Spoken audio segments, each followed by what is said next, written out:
So hello everyone, this is Priyanshu. मैं सभी का स्वागत करता हूँ फिर हमारे YouTube channel book you seat now पे। तो आज हम बात करने वाले हैं इम्पैक्ट को लेकर कि what will be the impact if MCC change the rules of counselling in 2023 NEET PG. क्या चेंजेस आने वाले हैं, क्या इम्पैक्ट पड़ने वाला है आपके अगर काउंसलिंग के रूल्स चेंज होते हैं। जैसे कि मैंने आपको कल वीडियो में बताया था कि कैसे कैसे रूल्स चेंज होने वाले हैं और क्या एक इम्पैक्ट पड़ने वाला है, वो आज की इस वीडियो में हम जानेंगे। क्या काउंसलिंग कहीं ना कहीं पॉजिटिव शिफ्ट लेते हुए दिखाई देगी या कहीं ना कहीं नेगेटिव शिफ्ट इस बार भी देखने को मिलेगा। क्योंकि लास्ट ईयर जैसे कि आपने देखा था कुछ रूल्स में चेंजेस हुए थे। जैसे कि आपके सेकेंड राउंड तक जैसे पहले होता था फ्री एग्जिट हो जाता था, बट लास्ट ईयर में क्या था, सेकेंड राउंड तक आपको जो भी कहीं भी सीट मिल रही थी वही आपकी परमानेंट सीट हो जा रही थी और आप एमसीसी की काउंसलिंग या स्टेट काउंसलिंग हर जगह से आप निकल जाते हैं, एग्जिट हो जाता था आपका। बट इस बार जो रूल्स में चेंजेस है तो उससे क्या आपको लग रहा है, क्या इम्पैक्ट होने वाला है, उस विषय पे हम बात करने वाले हैं। क्या ब्लॉकेज इस बार भी ज़्यादा हो जाएंगी जैसे पहले कुछ सालों में हुआ करती थी, क्या इस बार भी वैसा ही होगा कुछ? तो यही सारी चीज़ें इस वीडियो में हम डिस्कस डीपली करने वाले हैं। तो वीडियो काफ़ी इन्फॉर्मेटिव होने वाली है आप सभी के लिए। तो वीडियो शुरू करने से पहले मैं बता दूं, जो कोई भी हमारे चैनल पर नया है प्लीज़ हमारे चैनल को सब्सक्राइब कर लीजिए, क्योंकि ऐसी informative videos updates regarding NEET PG 2023 आपको हमारे चैनल पर मिलेंगे। साथ ही साथ अगर आपने हमारा टेलीग्राम चैनल ज्वाइन नहीं किया तो प्लीज़ उसे ज्वाइन कर लीजिए, क्योंकि जो भी कोई फर्दर अपडेट्स होती है, नोटिफिकेशंस होती हैं, पीडीएफ्स होती हैं, जो कि हम यूट्यूब के माध्यम से आप तक नहीं पहुंचा सकते हैं, वो आपको हमारे टेलीग्राम चैनल पे मिल जाता है। तो वो आप जरूर से जरूर ज्वाइन कर लीजिए, सब्सक्राइब कर लीजिए हमारा चैनल, ताकि जो भी कोई फर्दर अपडेट्स होगा रिगार्डिंग नीट पीजी 2023 आपको हमारे चैनल पे मिलेंगे। बाकी आप अगर हमारे थ्रू पेड सर्विसेज लेना चाहते हैं, पेड गाइडेंस लेना चाहते हैं, तो उसके लिए एक नॉमिनल फीस है वो आपको पे करनी पड़ेगी। उसके बाद हमारे काउंसलर एक्सपर्ट्स आपसे गो थ्रू करेंगे और आपको सारी चीज़ें प्रोवाइड कराई जाएंगी कि कौन सी सीट, कौन सा स्टेट आपके लिए बेनिफिशियल रहेगा। क्या आप ऑल इंडिया के लिए थ्रू स्विच करें, डीम्ड के लिए स्विच करें या प्राइवेट के लिए स्विच करें, कैसे क्या चीज़ें रहेंगी, वो सारी चीज़ें आपको डिटेल में बताई जाएगी हमारे काउंसलर द्वारा, जैसे कि आप हमारी फीस पे करते हैं। तो उसके बाद व्हाट्सएप का लिंक डिस्क्रिप्शन में दिया रखा है, कॉन्टैक्ट करिए, हमारी टीम आपसे कॉन्टैक्ट करेगी और आपको फर्दर चीज़ें प्रोवाइड करेंगी। बाकी हमारा जो मेन टॉपिक हम उस पर शिफ्ट करते हैं। तो देखिए क्या होता है। पहले क्या होता था आपका, अगर मैं 2022 की बात करता हूं, वहां पर एमसीसी की तरफ से एक नया रूल एड ऑन किया गया था, जिसमें बताया गया था कि सेकेंड राउंड के बाद आपका फ्री एग्जिट नहीं रहेगा, आपकी काउंसलिंग वहीं पर खत्म हो जाएगी। अगर आपको कहीं पर भी सीट मिल जाती है, चाहे वो स्टेट पे हो या आपकी ऑल इंडिया में, कहीं पर भी अगर आपको सीट मिलती है तो वो आपकी काउंसलिंग वहीं पर खत्म हो जाती है और आप काउंसलिंग से बाहर हो जाते हैं।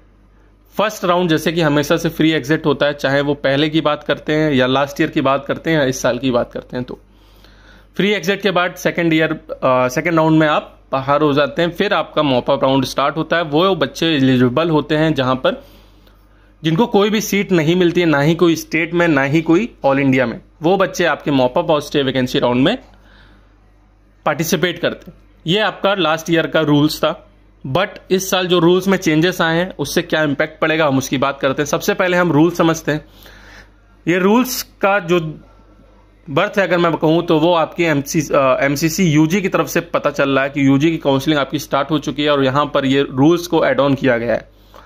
तो होप करते हैं कि यही सेम रूल्स आपके नीट पीजी में भी अप्लाई होंगे। तो उसकी वजह से क्या इम्पैक्ट पड़ने वाला है, सबसे पहले मैं बात करता हूं रूल्स की। एमसीसी की तरफ से ये रूल आ गए हैं यूजी में, होप करते हैं पीजी में भी आएंगे आपके, कि फर्स्ट राउंड, सेकेंड राउंड, दोनों राउंड में फ्री एग्जिट आपको मिल जाती है। मॉप अप राउंड आपका आखिरी राउंड रहेगा, लेकिन उसको मॉप अप राउंड ना कह के उसको राउंड 3 कहा गया है।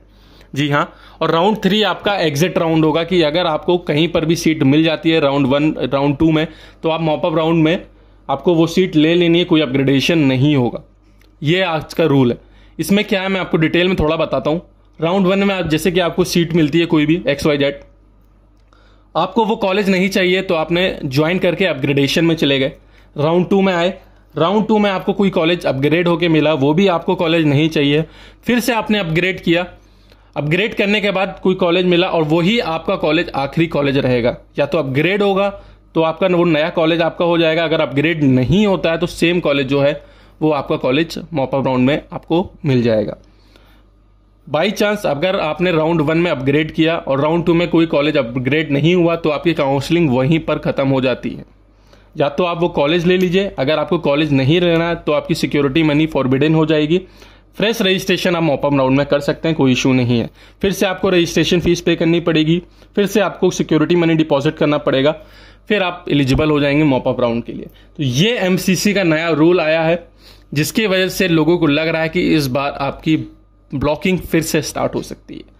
हालांकि मैं आपको बता दूं, ऐसा कोई फर्दर अपडेट नहीं आया है कि ये स्टेट में भी लागू हो रहा है।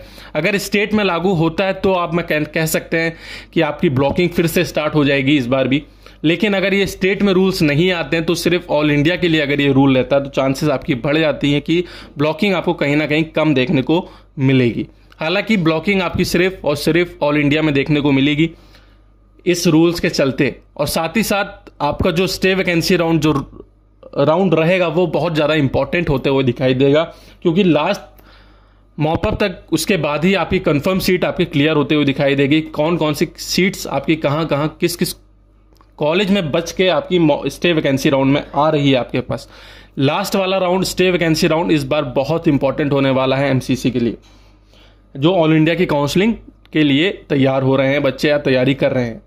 क्योंकि मॉपअप राउंड तक आपके पास ज़्यादा वैकेंट सीट्स नहीं रहेगी, क्योंकि जैसे बच्चे अपग्रेडेशन पे जाएंगे, अपग्रेडेशन के बाद जब आखिरी में जब कोई चांस नहीं बचेगी तब मॉपअप में उनको सीट लेने ही लेना है। फिर उसके बाद जो सीट बच के आएंगी वो आपके सामने आएगी। तो इसलिए स्टे वैकेंसी राउंड बहुत ज़्यादा इंपॉर्टेंट है। और साथ ही साथ मैं डीम्ड कॉलेज की भी बात करता हूँ कि डीम्ड कॉलेज में पहले क्या होता था कि राउंड 3 तक एमसीसी अपना कंडक्ट कराती थी, मॉपअप राउंड तक ऑनलाइन रजिस्ट्रेशन सारी चीज़ें ऑनलाइन हुआ करती थी। लेकिन जब स्टे वैकेंसी राउंड हुआ करती थी उस टाइम अगर कोई कॉलेज के पास, कोई डीम्ड कॉलेज के पास सीट अवेलेबल हो जाती थी तो वो कॉलेज में जाके बच्चा एडमिशन लेता था, कॉलेज के पास सीट चली जाती थी। इसकी वजह से काफ़ी ज़्यादा मनमानी कर रहे थे डीम्ड कॉलेजेस, बहुत हाई डोनेशन चार्ज करके like 50 lakh 60 lakh donation charge करके बच्चों को सीट सेल आउट कर रहे थे, जिसकी वजह से एमसीसी ने एक सख्त रूल ले आया है कि अब स्टे वैकेंसी राउंड जो डीम्ड कॉलेज का होगा वो भी अब एमसीसी ही कंडक्ट कराएगी, वो भी ऑनलाइन।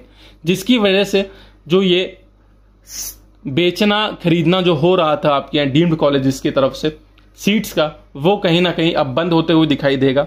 साथ ही साथ जो मॉपअप राउंड के बाद जो सीट्स अदर्स कोटा या एनआरआई कोटा की बच जाएंगी वो स्टे वैकेंसी राउंड में एज अ इंडियन जो सीट है, नॉर्मल जो सीट है डीम्ड कॉलेज की, जो नॉर्मल फीस रहेगी उस फीस पे वो कन्वर्ट हो जाएगी और वो स्टे वैकेंसी राउंड में प्रोवाइड करी जाएगी स्टूडेंट को। तो इससे कहीं ना कहीं बहुत अच्छा बेनिफिट बच्चों को देखने को मिलेगा। जो बच्चे डीम्ड कॉलेज के लिए देख रहे हैं या जिनका बजट 30 लाख 40 लाख 50 लाख के आसपास भी है, तो उनको एक अच्छा ऑप्शन देखने को मिलेगा। ना कि अदर्स कोटा की अगर मैं बात करता हूं तो जहां पर फीस आपकी 70 लाख 80 लाख ऐसे फीस है, तो वो उनको कहीं ना कहीं बहुत कम बजट में सीट मिलते हुए दिखाई देगी। हालांकि 40 लाख भी 50 लाख भी काफी बड़ा अमाउंट है, लेकिन 80 लाख से तो काफी कम है, इसलिए उनके लिए ये कहीं ना कहीं बेनिफिट दिखाई देगा at the time of stay vacancy round. तो स्टे वैकेंसी राउंड बहुत ज्यादा इंपॉर्टेंट होने वाला है इस बार के लिए। वहीं पर अगर मैं इम्पैक्ट के बारे में बात करता हूं तो इम्पैक्ट जो रहेगा वो कहीं ना कहीं पॉजिटिव ही देखने को मिलेगा। लास्ट कुछ सालों से अगर मैं बात करता हूं तो पॉजिटिव ही रहा है। सीट इंक्रीजमेंट की अगर बात करते हैं तो सीट भी बहुत ज़्यादा सीट इंक्रीज हुई है, ना कि एमडीएमएस बल्कि डीएनबी और एनबी डिप्लोमा में भी। तो कहीं ना कहीं हर तरफ से आपको पॉजिटिव शिफ्ट देखने को मिलेगा, चाहे ये रूल आता है या नहीं आता है, तब भी आ भी जाएगा तो उससे भी कोई फर्दर अब दिक्कत इशू क्रिएट होते हुए नहीं दिखाई देगा आपको। लेकिन अगर मैं ब्लॉकेज की बात करता हूं, स्टेट में अगर सेम रूल आ जाता है तो कहीं ना कहीं आपको फिर ब्लॉकिंग देखने को मिल जाएगी, जो कि कहीं ना कहीं इशू क्रिएट होते हुए दिखाई देता है बच्चों को, क्योंकि बच्चे पैनिक क्रिएट कर लेते हैं। क्योंकि उनको सीट अगर नहीं मिलती है मॉपअप राउंड तक तो बहुत सारे बच्चे सोचने लगते हैं कि अब हमारी काउंसलिंग खत्म हो गई है। बच्चे लोग अपडेट ही नहीं करते हैं, बच्चे लोग रजिस्टर ही नहीं करते हैं खुद को। तो ये चीज़ जरूर ध्यान रखिए, रजिस्ट्रेशन जरूर करिए। क्या पता स्टे वैकेंसी राउंड में कोई लॉटरी आपको मिल जाए और आपको कोई अच्छी ब्रांच आपके बजट में आपके ड्रीम कॉलेज में मिल जाए। तो ये चीज़ होना इस बार कोई भी इशू वाली बात नहीं होगी, हो सकती है कोई बड़ी चीज़ नहीं रहेगी इस बार। तो ये इम्पैक्ट, पॉजिटिव इम्पैक्ट इस बार पक्का देखने को मिलेगा, ये 101% श्योरिटी मैं देता हूँ आपको। तो आज की इस वीडियो में बस इतना ही। होप करता हूँ वीडियो इन्फॉर्मेटिव रहेगी। तो प्लीज़ इसे लाइक करें, शेयर करें, चैनल सब्सक्राइब करना ना भूलें। धन्यवाद।